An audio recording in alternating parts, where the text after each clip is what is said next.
Dans la région parisienne, Sylvain et sa famille sont sur le point de changer radicalement de vie. Tu sais que papa il part demain? T'es contente que papa il devienne agriculteur, qu'il élève des salaires? Oui. Avoir les petits veaux, les plus belles vaches du monde. T'as vu les tortues d'ailleurs aujourd'hui? À 35 ans, Sylvain s'apprête à reprendre une ferme en Aveyron, où un troupeau de vaches l'attend. J'ai toujours aimé les bêtes, j'ai toujours aimé la nature. Je suis paysagiste de métier, donc j'ai un lien fort, on va dire, avec la nature. Puis du coup, j'ai repris mes études. Enfin voilà, j'ai entamé tout ce qu'il fallait faire pour concrétiser ce projet. Et ouais, je l'ai dans les tripes, quoi. Je le sens, c'est ça. C'est pas autre chose. Près de 200 fermes disparaissent chaque semaine en France. Conséquence directe du départ massif des agriculteurs à la retraite. La relève repose sur des jeunes passionnés comme Sylvain. Mais s'installer, quand on n'est pas fils d'agriculteur, un parcours du combattant.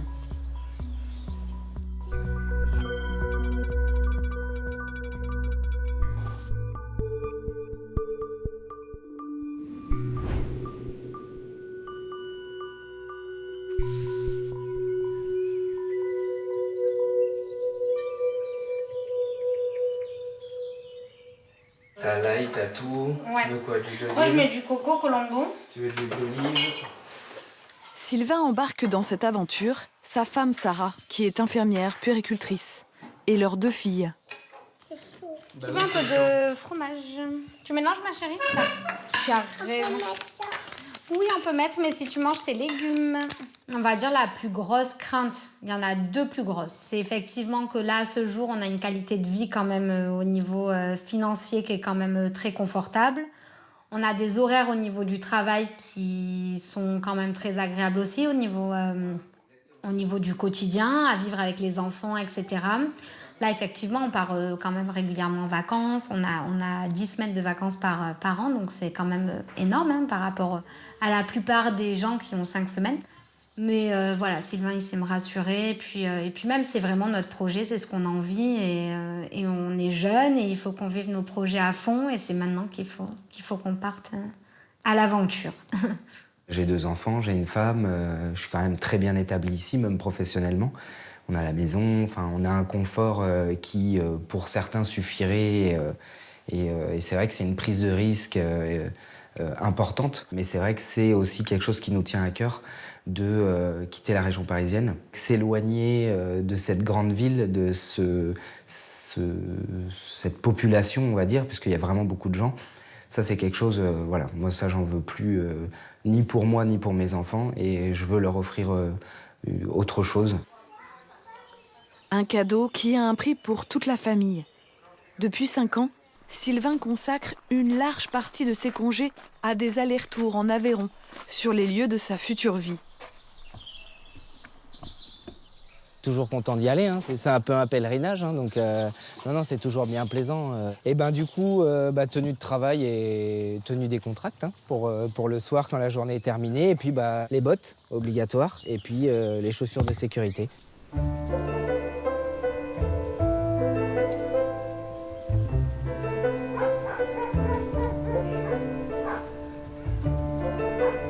En Aveyron, Bonjour madame.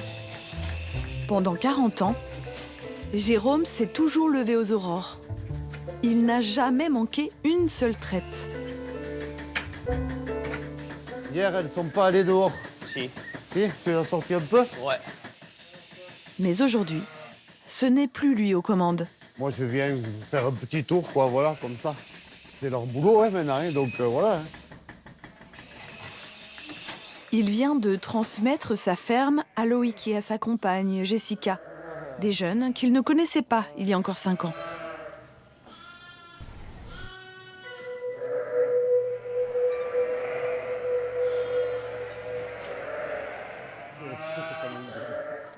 Jérôme peut partir à la retraite, le cœur léger.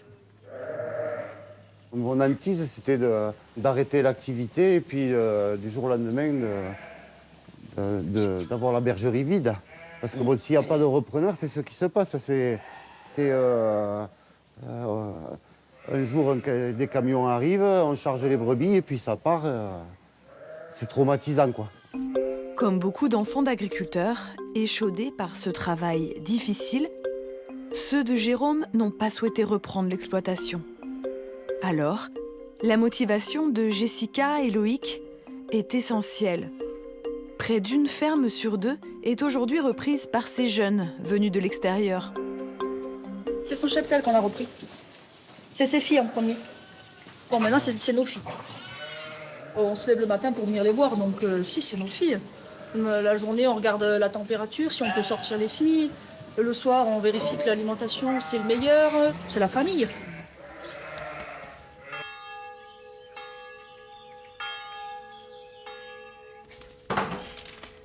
Jessica et Loïc se sont installés juste à côté de leur ferme. Tous les deux ont grandi dans des milieux modestes et sont passionnés par les animaux. Avant de se rencontrer pendant leurs études, ils ont passé leur enfance dans des fermes appartenant à leur famille. Ça, c'est ma gamelle. Moi, il n'y a que du lait.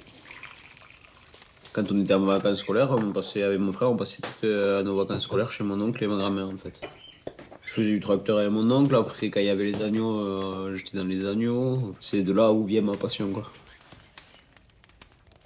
Mais ni Loïc ni Jessica n'ont eu l'opportunité de racheter ces fermes. Alors, à 20 ans, ils ont commencé leur projet à zéro. Le début d'une quête longue et difficile.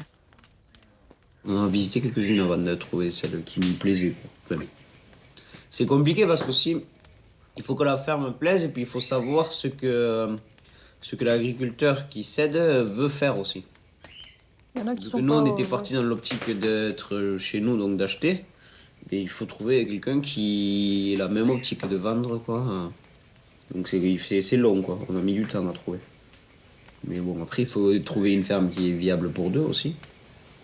Donc il y a plein de critères qui rentrent en compte, quoi. Une fois la ferme trouvée, ils ont dû se confronter aux dépenses à venir. Ça chiffre quand même, c'est un gros projet. Je veux dire, l'achat de la ferme, on en a pour près un peu plus de 500 000, plus les travaux. Une toiture, c'est 120 000. On a vachement de travaux à faire. Mais je pense que c'est un risque à prendre.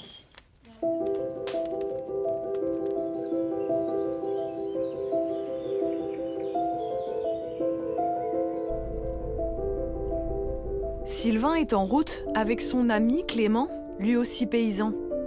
Il est enthousiaste à l'idée de lui montrer sa future ferme et les terres qu'il s'apprête à racheter. Ça va secouer un peu. Pas de 4x4. Regarde comme elles sont belles. Magnifique, hein. Avec ses noirs et ses acajou là. Trop belle. Salut les filles. T'as vu, elle nous a fait un clin d'œil. Salut. Ça va Clément ? Ouais, Jean-Claude. Jean-Claude, enchanté. Comment ça va? Ça va, Ça toi? bien?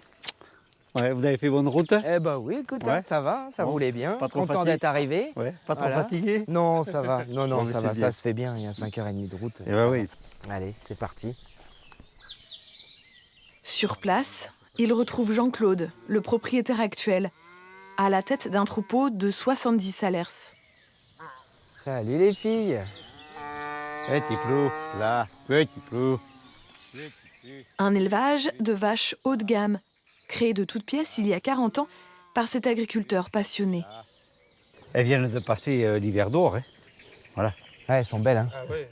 Et nourries qu'au foin, hein. Nourries qu'au foin. Ouais, bah oui, oui. Voilà, c'est pas... Ça, c'est rustique, ouais. C'est de la belle bête. hein. C'est vraiment l'élevage de chez moi, voilà, c'est moi qui ai réalisé ça. Bon, j'ai juste acheté les taureaux et puis voilà. Ouais, c'est la signature. Voilà. Mais là, Jean-Claude. on s'aperçoit que toi, les veaux, il y a des jolis veaux, toi. Ils Ouais. sont frais, les veaux. Ils sont Ouais, beaux. ouais. Je me projette bien. hein. Après, voilà, ça fait quand même quelques années que je viens, donc j'ai mes marques, j'ai mes habitudes. Je connais les vaches, je les vois grandir. Même si je les connais pas toutes parfaitement, mais non, je me projette bien, ouais. Ouais, je me sens très très bien ici et je sens qu'il y a un bel avenir pour moi et ma famille dans ce coin-là. Reprendre un élevage, une décision qui paraît une folie dans un contexte où la concurrence internationale est rude et où la consommation en viande bovine est en chute libre partout en Europe. Mais Sylvain a les pieds sur terre. Pour lui, la qualité fera la différence. Maintenant, il y a de plus en plus de gens qui mangent de la viande de bonne qualité. C'est ce que propose ce type d'élevage. On le voit d'ailleurs, il y a les cours de la viande qui, à l'heure actuelle, n'ont jamais été aussi hauts. Ça, c'est des indicateurs quand même qui sont rassurants pour des jeunes comme moi.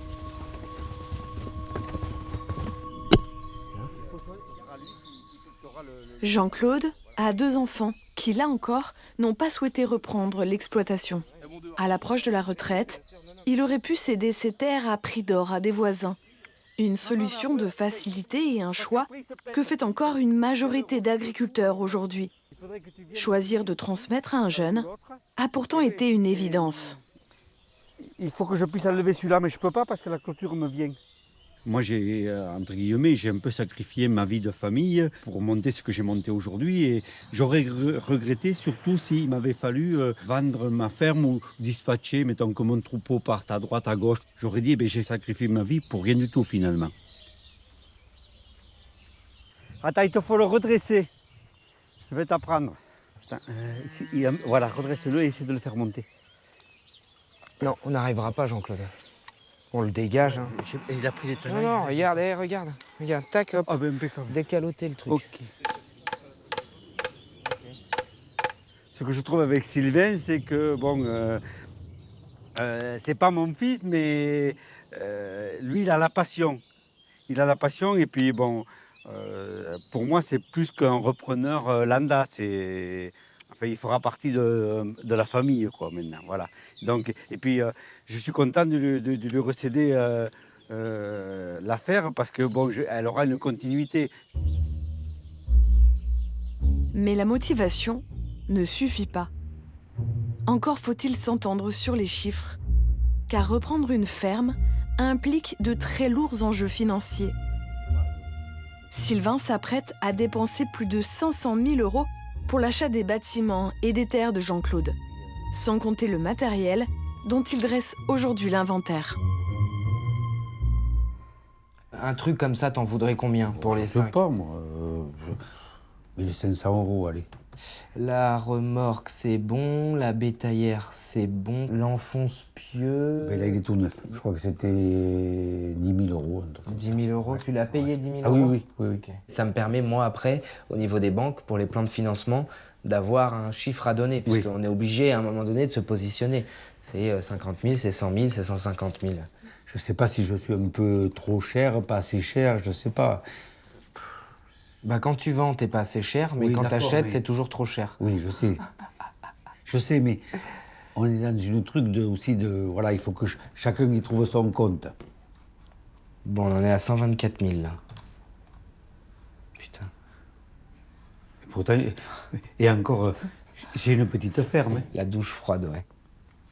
Jean-Claude va toucher seulement 1 000 € de retraite. Alors dans ces négociations, il ne peut pas céder aux sentiments. C'est difficile un peu parce que j'essaie de le ménager lui et un peu moi tirer profit de ce que j'ai acheté. Voilà, juste, voilà. C'est arriver à trouver le bon milieu pour que lui s'y retrouve et moi aussi. Prochaine étape pour Sylvain, trouver une banque qui accepte de le suivre. Une véritable épreuve à laquelle se sont confrontés avant lui Jessica et Loïc. Et bonjour. Comment allez-vous? Eh bien ça va. Bon, du coup vous avez attaqué le chantier à la fumière? Ok. Du coup sur 2026, c'est quoi les projets? C'est travaux bâtiments? Ouais. Oui. Ok. Qu'est-ce qu'il y aura à faire? Le toit, L'agrandissement, les l'agrandissement, tapis, les tapis. Oui. le nouveau bâtiment de stockage Encore, ouais. et l'aménagement du bâtiment des Agnelles. Tous les deux se sont lancés sans un sou en poche, sans aucune aide familiale. Un banquier les accompagne aujourd'hui, mais ça n'a pas été simple. Avant de le rencontrer, 2 banques ont refusé leur dossier. Éprouvé, le couple a bien failli renoncer. J'ai le matériel.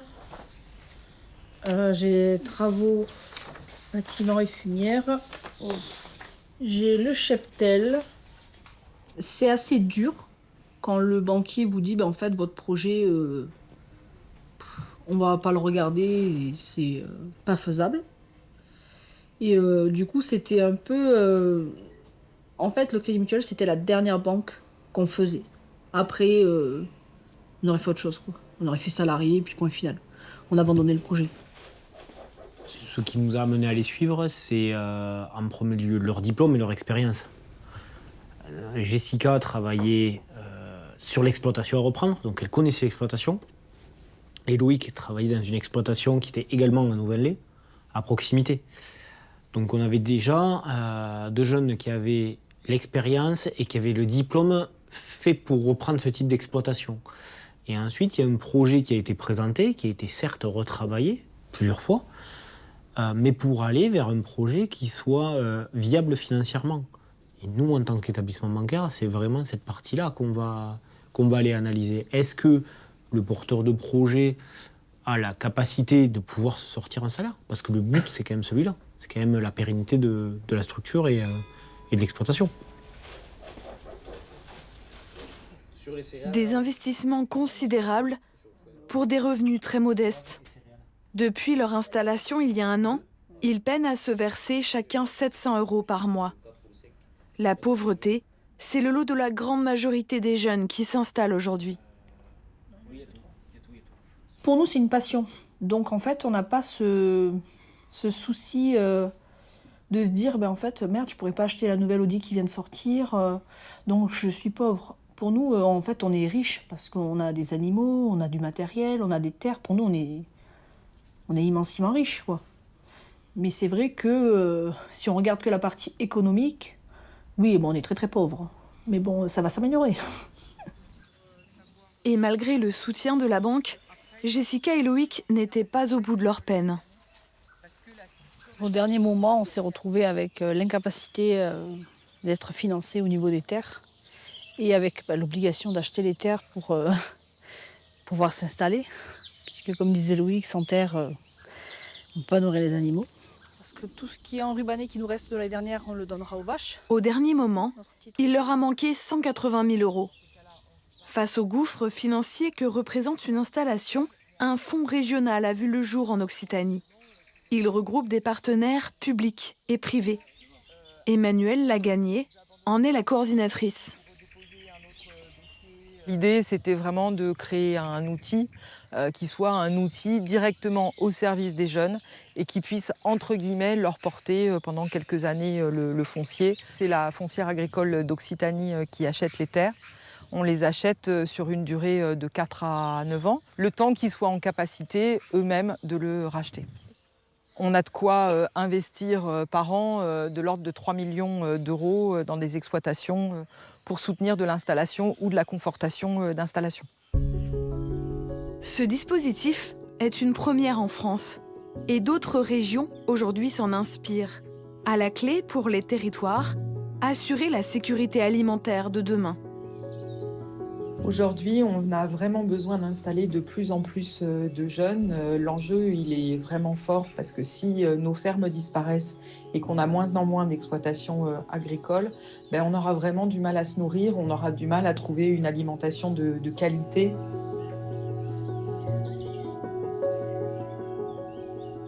Un enjeu crucial dont a parfaitement conscience Jérôme, qui a cédé sa ferme au jeune couple.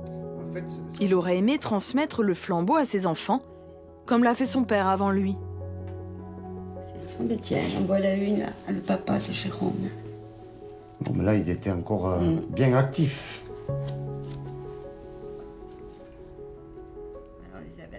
Mais ses filles ont fait d'autres choix. Victoria et Maria. Et Jérôme a fini par s'y résoudre, se séparer de cet héritage présent dans sa famille depuis au moins 6 générations.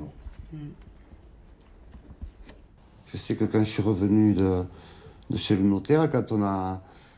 dans le trajet de retour dans la voiture, je pensais qu'à ça. Je pensais à mes ancêtres. Et dire... comment expliquer? J'avais beaucoup d'émotions parce que je me disais... finalement, la ferme continue, la ferme à la Pagésier continue. Et en même temps, ce pourquoi ils se sont battus, moi je m'en sépare, quoi. C'est un mélange de... presque de... Comment exprimer ça? Un mélange de satisfaction, parce que bon, les buts que je m'étais fixés, j'y arrivais. Et en même temps, j'avais l'impression que j'avais ce regard-là de mes ancêtres, et qui en même temps était comme si j'étais redevable de quelque chose par rapport à eux. Et en même temps, je suis sûr qu'ils étaient, s'ils pouvaient s'exprimer, ils seraient contents de la solution trouvée, quoi. Quelques mois plus tard, Sylvain est de retour en Aveyron avec Sarah. L'occasion d'aborder un point central de leur installation, leur lieu de vie. C'est dans cette ancienne ferme qu'ils voudraient poser leurs bagages, à proximité de leurs animaux. Une situation géographique idéale. Ici, il faut privatiser ça en jardin, il ne faut plus mettre les vaches, parce que Jean-Claude... Ouais, que ça passe là, derrière, et Ouais. après derrière la maison. Oui, c'est ça. On préfère des plantations, petits vergers, Ouais. ou des arbres d'ornement. Ouais. Et puis le pour potager, de avoir un toute peu façon, d'ombre quand même. il Le est déjà potager, il est derrière. derrière, ouais. Donc, Ouais. Non, mais voilà. carrément. Non, c'est on, est, bien, on est assez d'accord. ouais. Jean-Claude en est encore le propriétaire. Il est prêt à leur vendre. Mais les incertitudes sont encore nombreuses. Là, elle est louée, donc déjà, voilà, tant qu'il y a des locataires dedans, forcément, voilà, ils sont chez eux, ce qui est normal. Donc déjà, ça reste quelque chose à voir comment ça se goupille dans le temps. Et après, voilà, les travaux, voir le prix d'achat, estimer les travaux. Et puis après, voilà, ça s'étudie, quoi. On fera tout de toute façon, j'espère, pour l'avoir, et on verra comment ça se passe au fur et à mesure du projet et de la date du déménagement. Mais c'est vrai que... Non, mais toi, c'est un élément important, et ce qui s'entend. Maintenant, après, voilà, Rome, c'est pas construite en un jour, il y a beaucoup d'étapes à passer. Voilà, on se débrouillera dans tous les cas. L'habitat est un point crucial pour les nouveaux paysans. Sans logement à proximité de leur ferme, beaucoup abandonnent. L'heure est grave, donc j'ai sorti les grands papiers. Négocier le prix du foncier, du matériel, autant de sujets épineux pour lesquels Jean-Claude et Sylvain ont besoin d'aide. Depuis 2 ans, ils sont suivis par Carole, une employée de l'ADEAR, une association qui accompagne les nouveaux paysans dans toutes leurs démarches. Qu'est-ce qui a été acté au niveau de la transmission, sur ce qui va être transmis, comment, à quel prix, si on part cheptel? On commence à avoir des taureaux qui commencent à faire un peu d'argent, quoi. Ouais. Parce que moi, j'ai investi quand même de l'argent. Dans la maintenant. génétique. Oui. Donc, il y a des taureaux qui peuvent aller jusqu'à 4000. Ah oui. Ah oui, non, ça va vite. Ouais.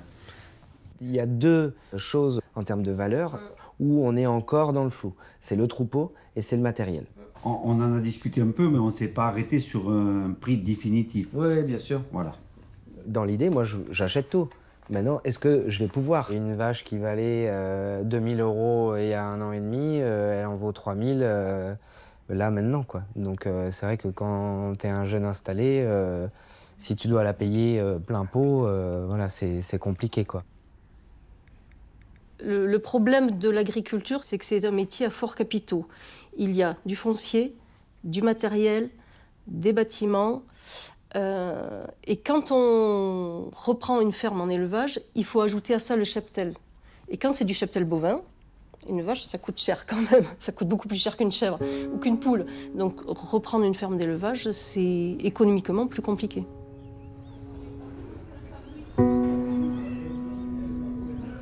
Je vais te montrer mon père. Voilà. Bon, il m'a cédé la ferme, il m'a aidé et puis il m'a laissé. Il m'a pas mis de frein, si tu veux. Il t'a laissé piloter voilà. la ferme Parce que, comme tu le souhaitais, quoi. Jean-Claude le sait. Il n'arrivera pas à quitter son troupeau du jour au lendemain. Alors, tous les deux ont décidé de prendre leur temps. Une fois installé avec sa famille, Sylvain passera 1 an à ses côtés dans le cadre d'un apprentissage. Et puis je t'ai dit, hein, moi, il faut m'aider. Hein.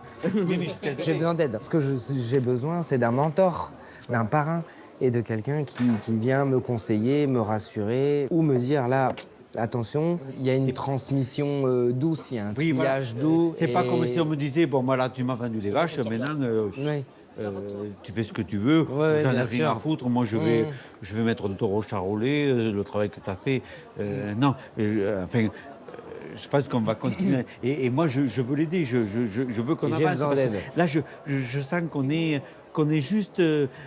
on est prêt, là. À vos vaches. Et à ceux qui les montent. Voilà. Si leurs négociations aboutissent, Sylvain fera ses premiers pas de paysan à l'été prochain.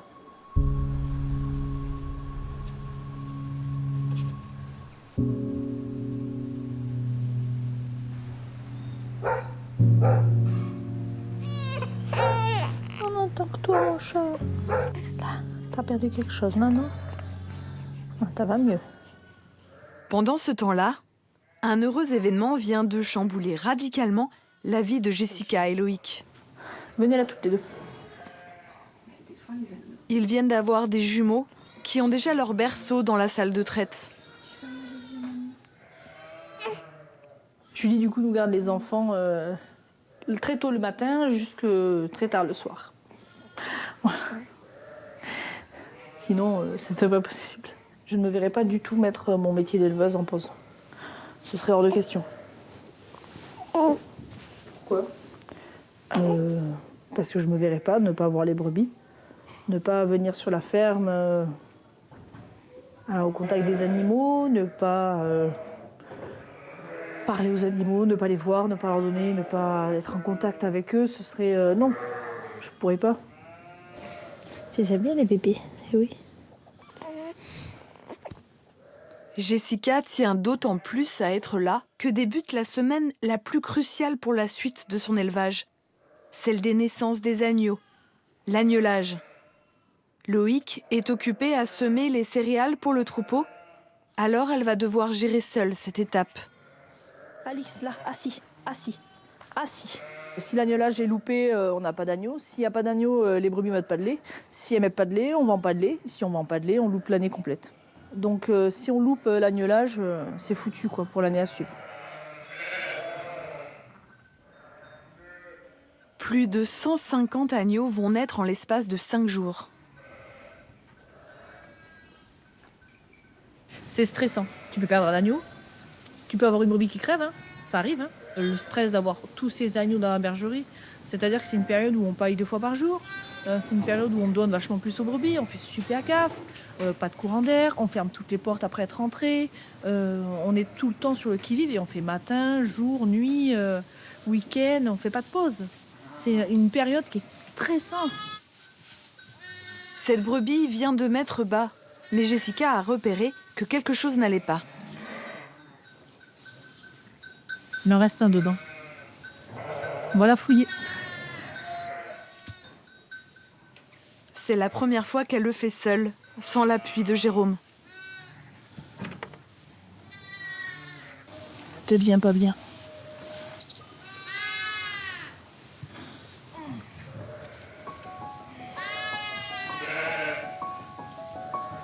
Il est en vie.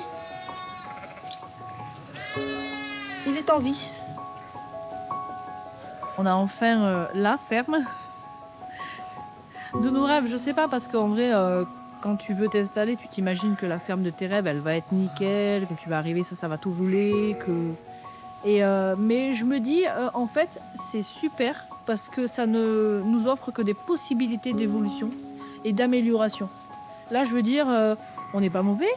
Le troupeau était déjà très bon. On ne peut que être excellent maintenant. Hein, Après 4 ans d'épreuve, Jessica et Loïc ont enfin réalisé leurs rêves. Mais autour de chez eux, près de 1500 fermes sont encore sans repreneur. Il faudra bien d'autres jeunes comme eux pour assurer l'avenir d'une agriculture variée, à taille humaine. Viens.